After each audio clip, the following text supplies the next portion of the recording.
एक राजा ने अपनी बेटी की शादी जबरदस्ती एक सुअर से करा दी और ऊपर से उसे सुअर जैसी जिंदगी जीने पर मजबूर भी कर दिया। दरअसल उस राजा की 3 बेहद खूबसूरत बेटियां थीं। एक दिन राजा खुद बाजार जाने की तैयारी करने लगा और उसने अपनी बेटियों से पूछा कि वे क्या तोहफा चाहती हैं। सबसे बड़ी बेटी ने कहा कि उसे सोने की ड्रेस चाहिए, दूसरी बेटी ने कहा उसे चांदी की ड्रेस चाहिए, लेकिन तीसरी बेटी बोली मुझे ये सब नहीं चाहिए, मुझे तो एक बोलने वाला अंगूर, एक मुस्कुराता हुआ सेब और एक ऐसा आड़ू चाहिए जिसकी आवाज घंटे जैसी हो। इन चीजों का बाजार में मिलना नामुमकिन था, लेकिन बेटी का दीवाना वो राजा बोला मैं कोशिश करूंगा। राजा बाजार गया और बड़ी बेटी और दूसरी बेटी की ड्रेसें तो खरीद ली, लेकिन जब तीसरी की बारी आई तो उसने हर दुकानदार से पूछा पर सबने मना कर दिया। ऐसी चीजें किसी ने कभी देखी ही नहीं थी। राजा बहुत परेशान हुआ कि वह अपनी सबसे प्यारी बेटी का तोहफा नहीं ला सका। तभी अचानक उसके रथ से जोरदार आवाज आई। जब उसने ध्यान से देखा तो पता चला कि रथ का पहिया एक गहरे गड्ढे में फंसा था और निकल ही नहीं रहा था। ये खबर आसपास के गांवों में फैल गई। गांव के लोग, औरतें, बच्चे सब मदद करने आ गए, लेकिन किसी से रथ बाहर नहीं निकला। लेकिन तभी वहाँ एक सफेद सुअर आया। उसने कहा मैं आपकी मदद कर सकता हूँ, लेकिन बदले में मैं आपकी तीसरी राजकुमारी से शादी करूंगा। राजा ने बिना सोचे उससे हाथ मिलाकर वादा कर लिया। फिर सुअर ने अपनी नाक से रथ का पहिया सीधा किया और बस एक झटका मारा और रथ निकल आया। इतना ही नहीं, रथ उड़ता हुआ महल तक पहुंच गया। राजा ने बड़ी बेटी और दूसरी को उनकी ड्रेस दे दी और तीसरी को अफसोस के साथ बताया कि उसके लिए वो खास चीजें नहीं ला सका। तभी महल के बाहर एक जोरदार आवाज आई। राजा ने खिड़की से झांका तो देखा कि वही सफेद सुअर ठेला लेकर आ गया है। उसने कहा मैं राजकुमारी को लेने आया हूँ, लेकिन राजा ने तो अपनी बेटी को सुअर को देने का झूठा वादा किया था। तो उसने एक नौकरानी को राजकुमारी के कपड़े पहना दिए और सुअर के पास भेज दिया। लेकिन सुअर बहुत चालाक था। उसने एक नजर में पहचान लिया कि ये असली राजकुमारी नहीं है। राजा अब पछताने लगा। जब तीसरी राजकुमारी को ये सब पता चला तो वो गला फाड़कर रोने लगी। राजा ने फिर एक और चाल सोची। उसने अपनी बेटी को गंदे और फटे पुराने कपड़े पहनाकर भेजा ताकि सुअर शादी करने का इरादा छोड़ दे। लेकिन सुअर ने जैसे ही राजकुमारी को देखा वह खुशी से झूम उठा और उसे तुरंत ठेले में बिठाकर अपने घर ले गया। रास्ते भर वह कहता रहा मैं तुम्हें बहुत खुश रखूंगा, लेकिन राजकुमारी बस रोती रही। सुअर राजकुमारी को अपने घर ले गया जो एक गंदा सा सुअरों का बाड़ा था। उसने राजकुमारी को गंदे घास फूस के ढेर पर बैठा दिया और बोला अब यही तुम्हारा घर है। ये सुनकर राजकुमारी और भी ज्यादा उदास हो गई। फिर उसने उसे खाने के लिए सूखी मक्के की रोटी दी। राजकुमारी ने जैसे तैसे खाया और फिर रोते रोते सो गई। अगले दिन जब उसकी नींद खुली तो उसने खुद को एक रेशमी बिस्तर पर पाया। राजकुमारी को अपनी आंखों पर यकीन नहीं हुआ। गंदा बाड़ा अब एक शानदार महल बन चुका था। वो कुछ समझ पाती उससे पहले एक झुंड नौकरानियों का आया और उसे सजाने संवारने लगा। थोड़ी ही देर में वो गंदी पोशाक से बदलकर एक राजकुमारी में बदल गई और उसे महल के डाइनिंग हॉल में ले जाया गया। वहाँ एक बेहद हैंडसम लड़का उसका इंतजार कर रहा था। उसने कहा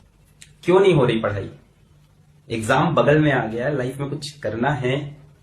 अगर ऐसा है तो क्यों नहीं हो रही पढ़ाई?